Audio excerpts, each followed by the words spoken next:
I don't know about you, but when I think of wisdom, my mind goes to one of two places. I either think of Buddhist monks sitting in mountain temples in Tibet, or I think of the classic Greek philosophers like Socrates and Plato. Now, Paul begins the first couple chapters of 1 Corinthians touching on the meaning of true wisdom. And ironically, the city of Corinth, which Paul was writing to, was really only about 50 miles away from the city of Athens, where Socrates, Plato, and Aristotle birthed modern-day philosophy a few hundred years previous. Even in Paul's day, Athens was a city that valued intellect, knowledge, science, and especially philosophy above everything. In fact, the word philosopher literally means lover of wisdom. So it's no wonder that Paul addresses the idea of wisdom with the people of Corinth. Now, Paul starts out chapter 1 by addressing an issue that the church was having. Certain people were claiming to follow certain leaders in the church exclusively, like saying, I follow Paul, or I follow Peter, or I follow Jesus. Paul starts out the chapter by reprimanding them in verse 17 by saying, For Christ did not send me to baptize, but to preach the gospel, and not with words of eloquent wisdom, lest the cross of Christ be emptied of its power. Now, at first glance, this verse seems a bit odd. Why would Paul say wisdom would empty the gospel of its power? I mean, it's almost as if he was saying that the two things were competing against each other. But we know that almost the entire book of Proverbs is dedicated to finding and living out wisdom. So why would Paul say that? Well, we get our answer in verse 6 and 7 of chapter 2. Yet among the mature we do impart wisdom, although it's not a wisdom of this age, or of the rulers of this age, who are doomed to pass away. But we impart a secret and hidden wisdom of God, which God decreed before the ages for our glory. So in these verses we learn that there are two kinds of wisdom.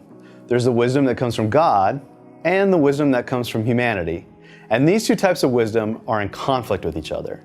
So the question you might be asking today is, how can I tell the difference between godly wisdom and human wisdom? Once again, our reading gives us the insight to distinguish between the two. In chapter 2, verses 1 through 5, it says, And when I came to you, brothers, I did not come to proclaim to you the testimony of God with lofty speech or wisdom. For I decided to know nothing among you except Jesus Christ and Him crucified. And I was with you in weakness and in fear and much trembling. And my speech and my message were not in plausible words of wisdom, but in demonstration of the Spirit and of power, so that your faith might not rest in the wisdom of men, but in the power of God.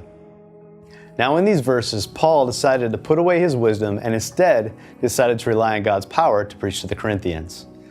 The way that Paul chooses to contrast the wisdom of man with the wisdom of God really helps us to understand that what he was really talking about was self-reliance versus God-reliance. Wisdom that leads to self-reliance apart from God is an indicator always that it's human wisdom. You don't have to look far in our world to find this kind of wisdom. From the redefining of marriage and gender to the very creation of the earth, there are a lot of brilliant minds pushing ideas and philosophies that put mankind in the place of God. The arguments for so many of these issues seem so sound, and they seem so right, and they seem so good, and even moral. But in the end, it's just a clever disguise for pride and for freedom from accountability. After all, if you can find a way to take God out of the equation, then you don't have to answer to Him or live by His standards. Really, it's the very first temptation that mankind ever fell to at the very beginning of time. Now, if you remember the story, Adam and Eve were allowed to eat out of any tree in the Garden of Eden except for one. Then Satan comes and tempts Eve. And how does she respond? We find out in Genesis chapter 3, verses 4 through 6. She says, But the serpent said to the woman, You will not surely die, for God knows that when you eat of it, the forbidden tree, your eyes will be opened, and you'll be like God, knowing good and evil. So when the woman saw the tree was good for food, and that it was a delight to the eyes, and that the tree was desirable to make one wise, she took of its fruit and ate. And she also gave some to her husband who was with her, and he ate.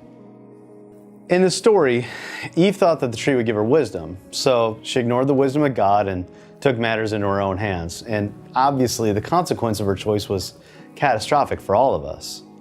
But yet her story serves as a warning for mankind not to depend on what seems right to us. Instead, we should always strive to seek the wisdom that comes from God and God alone. But maybe you're asking yourself, what is the wisdom that comes from God?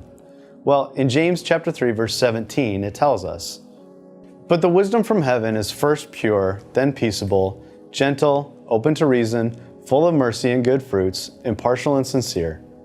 That's the wisdom that Paul is telling us to seek. That kind of wisdom keeps us dependent on God.